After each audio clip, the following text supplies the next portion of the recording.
Olá pessoal, bom dia. Vamos começar mais uma aula. Hoje nós vamos finalizar a parte de biossegurança. Então falta pouquinho para nós concluirmos o nosso módulo. Hoje nós vamos falar sobre algo que estamos vivendo bem nitidamente nesse período, né? Que são as precauções padrão ou universais, como queiram chamar, e as precauções de contato. Então, são normas da biossegurança, são precauções, atitudes, procedimentos, né, que são colocados para trazer segurança para o profissional de saúde e também para o paciente.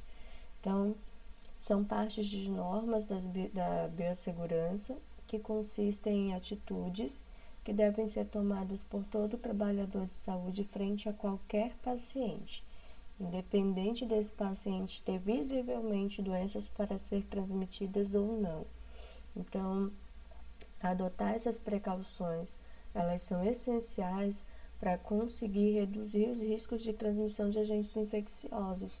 Temos vivido isso hoje com o Covid-19 por conta de termos uma grande gama de profissionais aí sendo infectados, né, contaminados por conta da exposição ao vírus no próprio ambiente de trabalho. Então, isso tem acontecido, nós temos visto as várias denúncias por conta da falta justamente dos equipamentos de precaução padrão, que são utilizados na precaução padrão. Então, se não houver esses equipamentos, consequentemente o profissional ele vai estar exposto a adquirir infecções e, nesse caso, dependendo da vulnerabilidade dele imunológica, indo a óbito, como é o que tem acontecido. Então, isso é algo muito sério. Hoje que as pessoas têm buscado levar mais em consideração por conta dos danos que estão acontecendo. Mas, na verdade, essa falta de precaução padrão, que muitas das vezes o profissional ele leva por falta dos EPIs ou até por ter e não utilizar corretamente, torna ele mais exposto, não somente hoje ao Covid-19, mas a hepatite B, né, HIV e tantas outras doenças que ele pode estar exposto e acabar adquirindo se não estiver utilizando ou fazendo uso dos equipamentos e das ações que devem ser feitas para prevenir essas doenças infecciosas e transmissíveis. Então, quanto a equipamentos de proteção, eles vão funcionar como barreira contra a transmissão de micro-organismos, devendo ser utilizados de acordo com o tipo de atividade que será realizada e o risco de exposição a patógeno. Então, quanto maior for o risco que esse profissional estiver exposto, todos esses equipamentos deverão ser utilizados. E quanto mais, quanto mais cobertura e barreiras esse profissional tiver, melhor vai ser para ele. Então, os trabalhadores da área de saúde sob o risco de contaminação de mucosas, que são as partes úmidas, olhos, boca, devido ao respingo de sangue, devem se proteger utilizando simultaneamente vários dispositivos de proteção, como óculos protetores, luvas, avental e máscara. E temos visto agora que fora o óculos, a máscara, tem entrado também a viseira, né, que fecha toda a parte do rosto, justamente para evitar o contato com gotículas. Então, existem duas modalidades de equipamento de proteção para trabalhadores, sejam eles tanto da área de saúde como não. A gente separa em equipamentos de proteção individual e equipamentos de proteção coletiva. Os equipamentos de proteção coletiva são aqueles que protegem toda a equipe, não protegem somente um trabalhador, eles protegem todo o setor. Como exemplo, a gente tem exaustores, caixa de descarte de pérfuro cortante, né? Então, esses são considerados equipamentos de proteção coletiva, lava-óleos, né? Às vezes, se você trabalha em um local que utiliza produtos químicos, na parte do laboratório tem a parte de lavar os óleos, caso tenha contato com produtos químicos. Então, esses são equipamentos de proteção coletiva, que protegem não somente o individual, como também toda a equipe que está trabalhando naquele ambiente.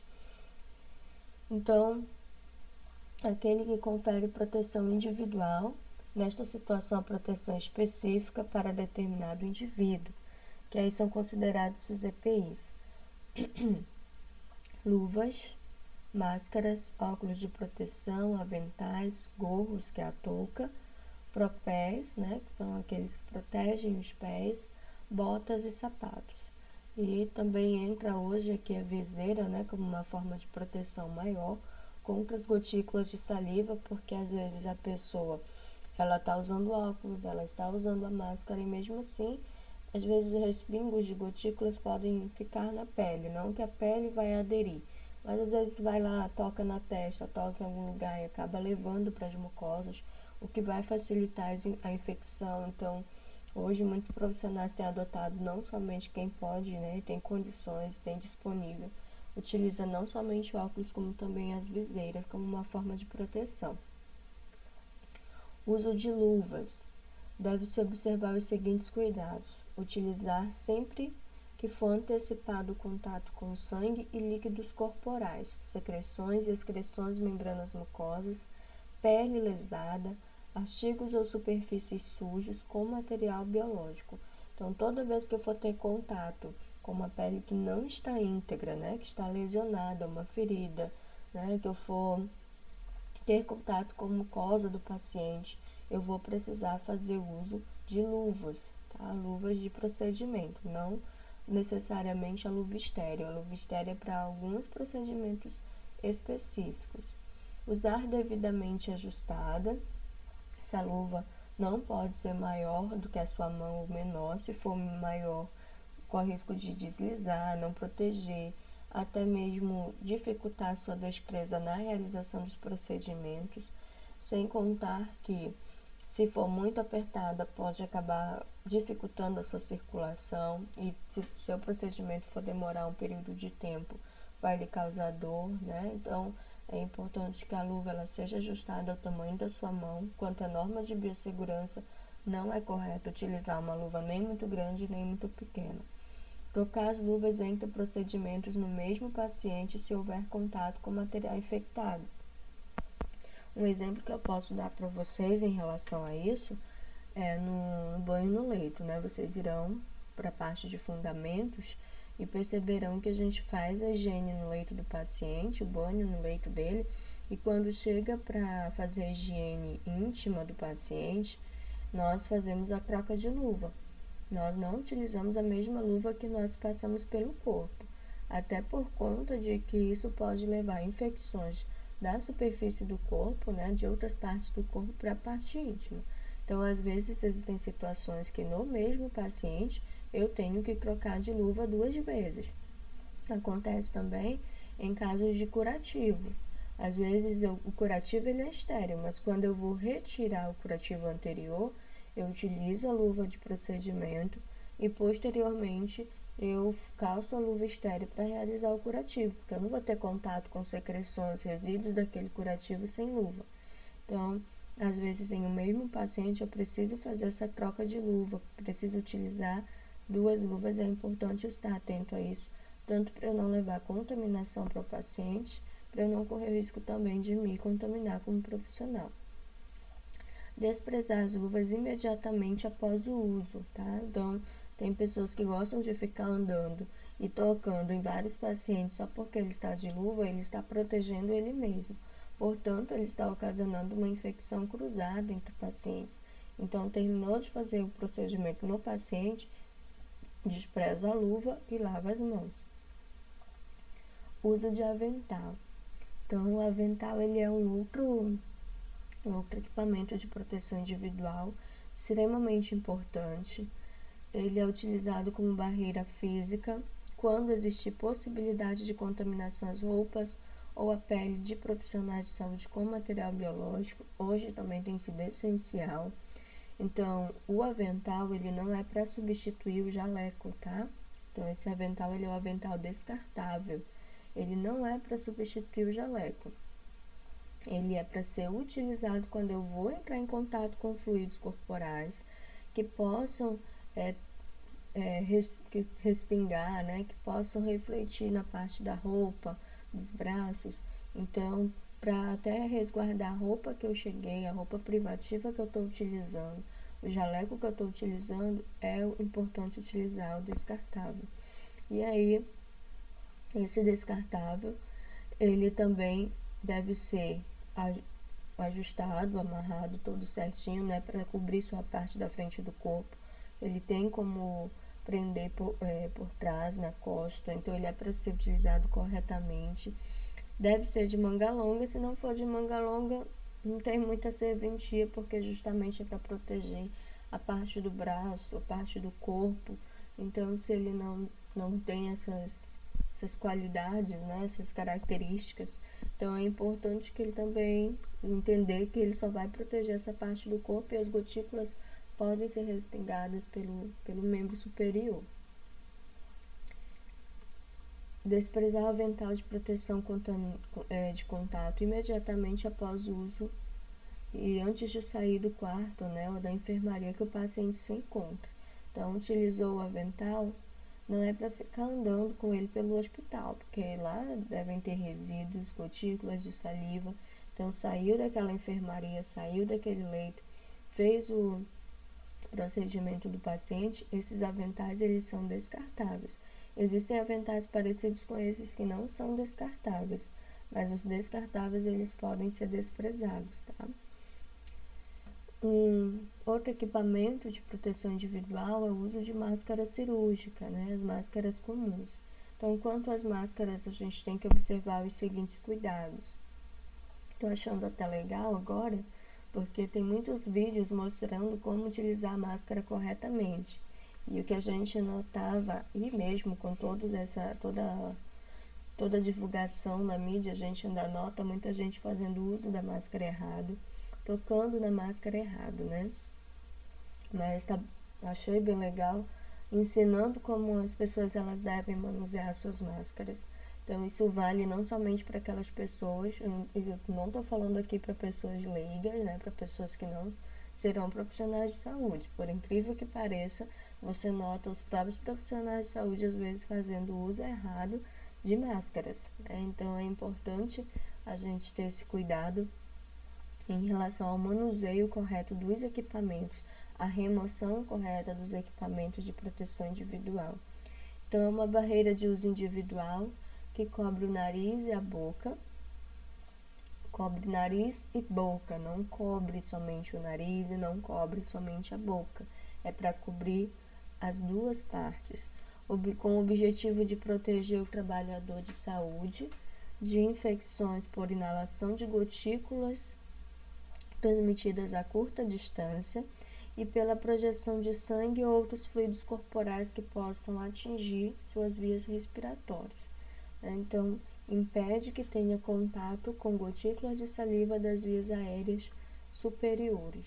E aí a gente tem modelos diferentes. Existe a máscara cirúrgica, existe a máscara que a gente chama de PFF2, peça semifacial filtrante, por causa desse filtrozinho que existe aqui, e a máscara N95, né, que são aqui muitos têm preferido utilizar, quem tem acesso a essa máscara, que também está em falta, acho que estão sendo mais cotadas, né, mas não significa que a máscara cirúrgica, dependendo se passou pela fiscalização da Anvisa, teve sua aprovação, pode ter certeza que ela também protege, tá? Então, essas serão utilizadas quanto a contatos maiores com secreções, tá? Exposição a ambientes muito contaminados. Então, na atualidade, o ideal seria que os profissionais eles tivessem acesso a esses tipos de máscara por conta do nível de proteção que elas proporcionam.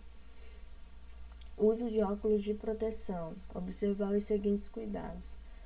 Deve ser usado durante a realização de procedimentos no paciente ou manuseio de artigos ou materiais contaminados, sempre que houver a possibilidade da ocorrência de respingos de materiais biológicos sobre as mucosas do olho. Então, isso é bem interessante porque o óculos ele sempre foi um item de proteção individual, né? Só que hoje que nós temos visto os profissionais fazendo questão da utilização desse óculos de proteção individual, infelizmente. Mas ele sempre foi um item de proteção individual importantíssimo, porque vocês sabem que, principalmente quem vai fazer aspiração de secreções, às vezes até mesmo sondagem, a gente querendo ou não, existe respingos de saliva, né? Quem vai auxiliar no processo de nebulização, em que há respingos de secreções, né? Então é importante ter a utilização do óculos. Hoje as pessoas, né, os profissionais, eles têm acordado mais para fazer o uso do equipamento completo. O que nós víamos era pessoas que faziam o uso do equipamento, mas até a máscara. Depois da máscara, você não via ninguém utilizar óculos, raramente você vê um profissional utilizar óculos de proteção. E algo que é importante lembrar, quem já faz uso de óculos, ele não substitui o óculos de proteção individual. Muito pelo contrário, ele vai ser um item a mais para ser contaminado e para ser higienizado posteriormente. Então, ou coloca o óculos por cima do que já está, ou, claro, o correto seria o empregador, né? Até engraçado isso, mas é o correto, seria o empregador providenciar um óculos de proteção individual com o grau. Nós sabemos que isso na nossa prática, na nossa realidade que temos vivido, ela não é viável, né? Mas esse seria o correto. Mas é importante ressaltar que quem já utiliza um óculos, né, de grau, ele não vai lhe causar a mesma proteção que o óculos de proteção individual foi próprio para fazer. Após o uso, lavar os óculos com água e sabão e fazer a desinfecção com álcool etílico 70%. Então, depois que faz o uso do óculos de proteção individual, ele não é descartado como os outros. Ele deve ser higienizado, desinfetado corretamente. E aí temos a precaução, quanto à precaução padrão ainda, ou universal, entra outros cuidados, né? Fora os equipamentos de proteção individual, tem-se a higienização das mãos. Temos visto vários vídeos, né, ultimamente, sobre a higienização correta das mãos. Então, a higienização correta das mãos, ela segue, em média, esses 7 passos, tendo cuidado de que não necessariamente eu preciso seguir na ordem. O importante é que eu faça todos eles. Não esqueça de nenhum. A gente coloca em ordem justamente para a pessoa não esquecer. Mas o importante não é a ordem, é ter realizado todos esses passos. Que à medida que eu esqueço de um, eu deixei uma área da mão sem higienizar. E aí já não é viável para o paciente, nem para a gente. Não é uma segurança, nem para hoje, nem para nós, nem para nossa família, deixar de higienizar a mão corretamente. É importante ainda, né, já que estamos aqui relembrando que talvez a professora ou o professor de vocês já tenha dito, que vão atuar na área, unhas curtas, tá? Higienizadas corretamente para fazer os seus procedimentos diariamente, para facilitar a higiene das mãos, para facilitar calçar a luva e para ser menos um veículo de transmissão de doenças. Então, desde já, logo vamos estar retornando. Vocês vão estar fazendo aula de fundamentos. E se eu já estou falando, a professora com certeza vai cobrar de vocês, né? Justamente para ter as unhas curtas, higienizadas, evitar esmaltes muito escuros. E esses são os cuidados, né? Alguns dos cuidados que nós adotamos, fora a higienização das mãos.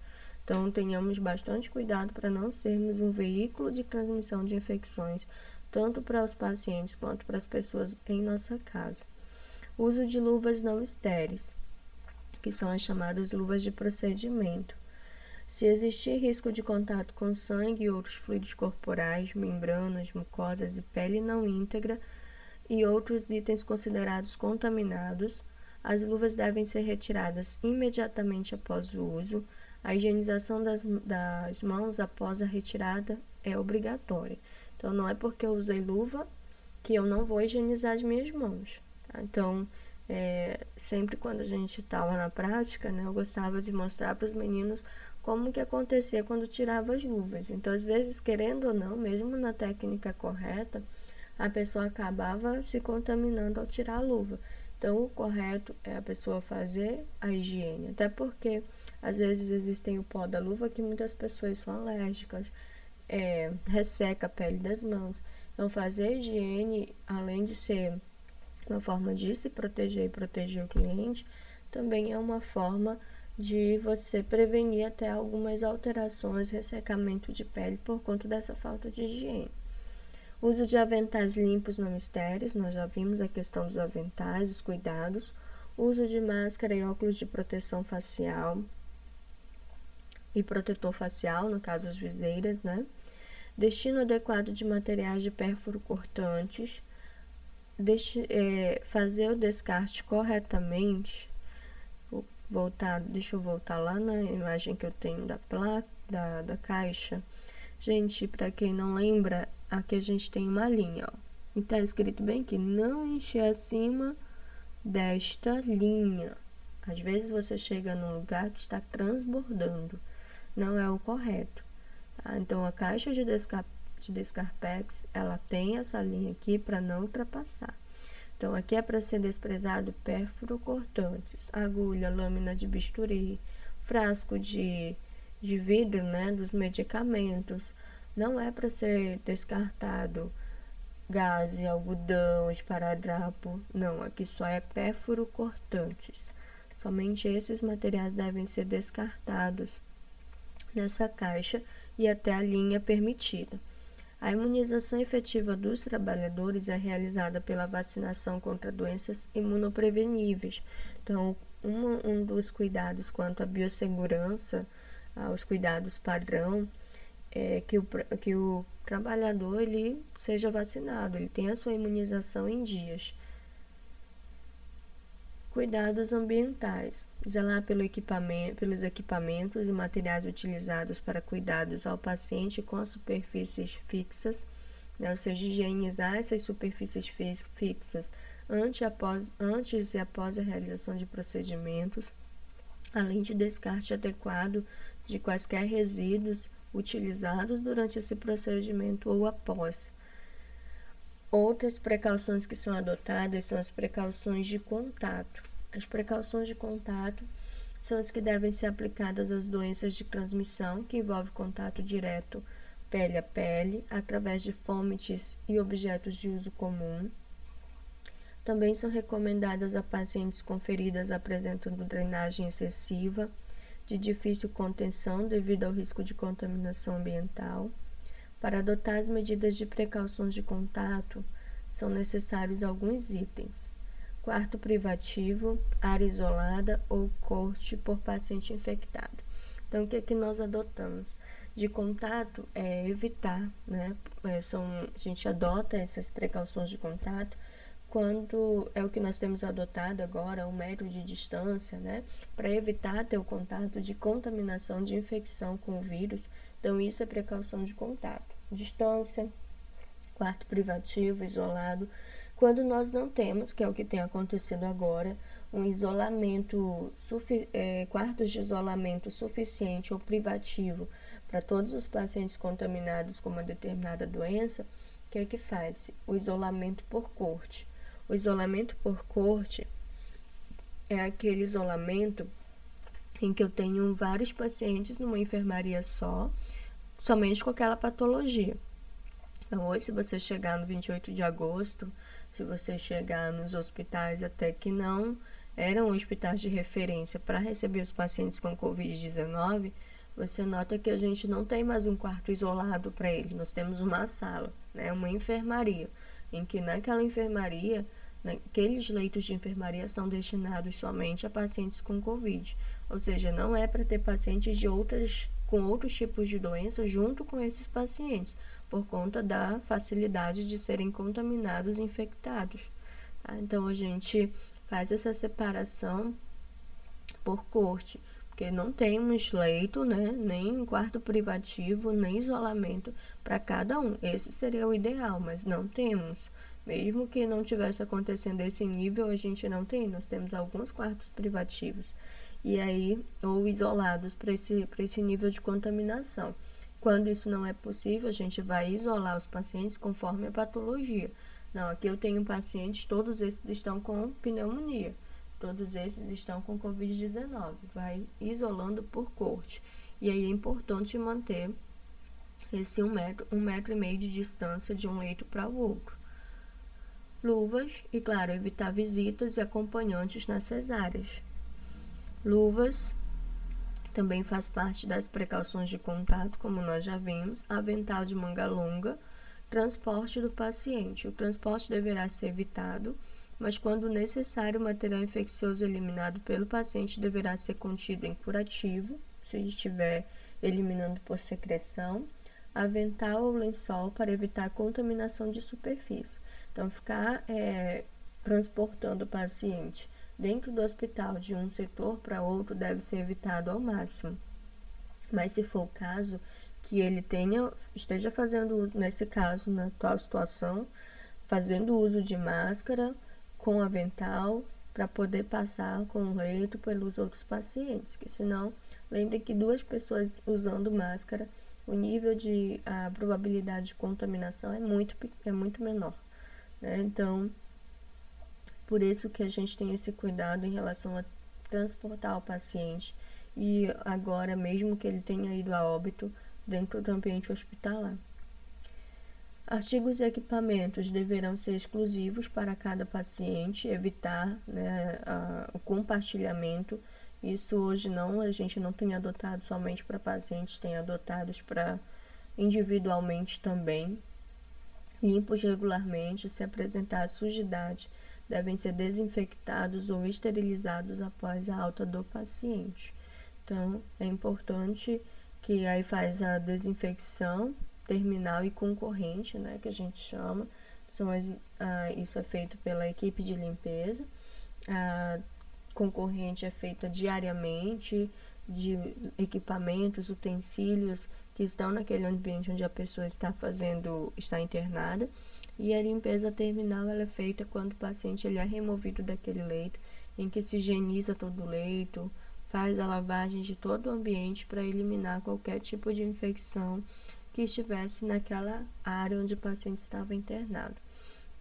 Então, quanto à biossegurança, né, e os cuidados com os equipamentos, a forma correta da utilização deles, os momentos, né, são esses. E é importante nós estarmos, mesmo após passar o Covid-19, nós não deixarmos de levar em consideração que esses equipamentos de proteção individual, eles servem não somente para nós, como também para a proteção da nossa família e para a proteção dos nossos pacientes.